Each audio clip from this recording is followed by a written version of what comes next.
Tap, unseen helpers, trust beyond appearances. This is a story about a discouraged children's kite club that keeps failing to launch an enormous community kite.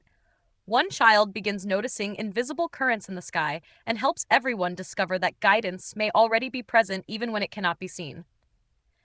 Every Saturday, the children of Sunridge met on the hill behind the library.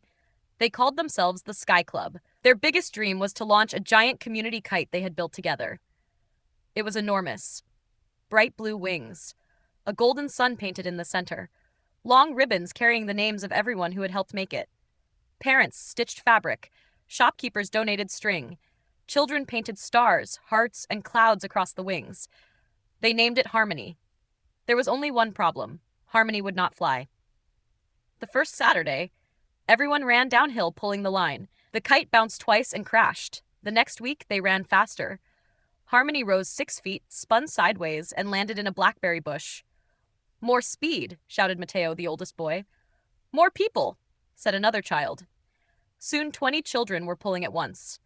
Harmony dragged behind them like a stubborn tablecloth. Their club leader, Miss Celeste, tried shortening the tail, then lengthening it. They changed the frame. They changed the string. They moved the launch point. Nothing worked. After the 5th failed Saturday, everyone sat in the grass staring at the collapsed kite. "Maybe it's too heavy," Mateo said. "Maybe we made it wrong." A quiet 9-year-old named Nia kept looking upward. "What are you watching?" asked Miss Celeste. "The birds." High above them, 3 hawks circled without flapping. Mateo shrugged. "They're birds. They know how to fly." Nia pointed. "But they're not doing anything." The children watched. The hawks simply tilted their wings and rose. Nia picked up a handful of dry grass and tossed it into the air. The pieces drifted toward the east, then suddenly curled upward. She tried again. The same thing happened. "There's something there," she said. "Where?" Mateo asked. "In the air." "That's called wind." "No, I mean different wind." The others laughed. Nia spent the afternoon walking across the hill, throwing grass, leaves, and tiny scraps of ribbon into the air. In some places they dropped. In others they shot sideways. Near an old oak tree, they rose sharply. Nia became excited. "The wind has paths." Mateo folded his arms. "You can't see paths in the sky." "Maybe that's why we keep fighting them." The next Saturday, Nia asked everyone not to run. That sounded ridiculous. "How do you launch a kite without running?" Mateo asked. "We listen first." "To the sky?" "Yes." The children stood quietly. At first they heard only ordinary things. Leaves, birds, a truck on the distant road. Then Nia showed them how to watch. Tall grass leaning, clouds moving at different speeds, small birds dipping and rising, loose ribbons twisting on the kite's tail. They carried Harmony near the oak. "Not yet," Nia said. Everyone waited. Mateo became impatient. "We're wasting the good wind." Nia held up one ribbon. It hung limp. Then it fluttered, turned, lifted. "Now." The children raised Harmony. No one ran. The wind caught beneath the wings. Harmony rose. 10 feet, 20, 30. Everyone screamed. Then suddenly the kite tipped hard to the left. "Pull!" Mateo shouted. The children yanked the line. Harmony dropped. Nia called, "Stop fighting it!" They loosened their grip. The kite dipped toward the ground. For one frightening moment, everyone thought it would crash again. Then another current caught it. Harmony climbed higher than before. The children stared upward. They had not forced it into the sky. They had cooperated with something they could not see. After that, Sky Club changed. Before each launch, they became quiet. They noticed. They waited.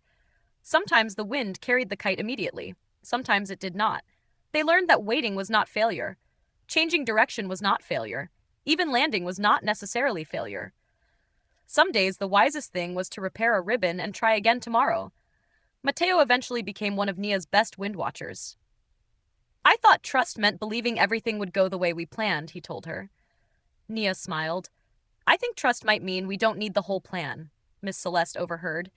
"That may be useful beyond kite flying." The children began noticing how often they fought invisible currents in their own lives.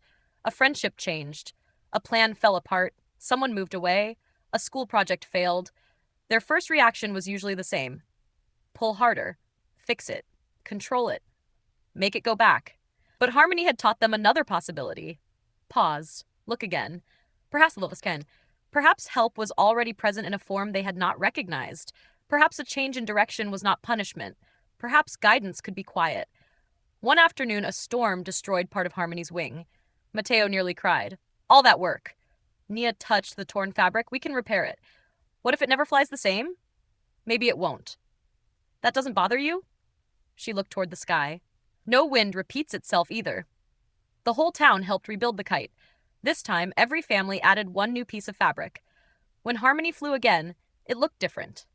More colorful, less perfect, more shared. Years later, the enormous kite still hung in the Sunridge library. Beneath it was a small sign. You do not have to see the wind to receive its help. The children who had once fought the sky understood what it meant. A miracle was not always something appearing from nowhere. Sometimes it was simply seeing differently. Fear said, "You are alone. Pull harder." Trust said, "Notice what is already helping." And whenever the mind relaxed its grip long enough to join rather than struggle, invisible help became easier to recognize. May we sing, rest, and dance our way home together.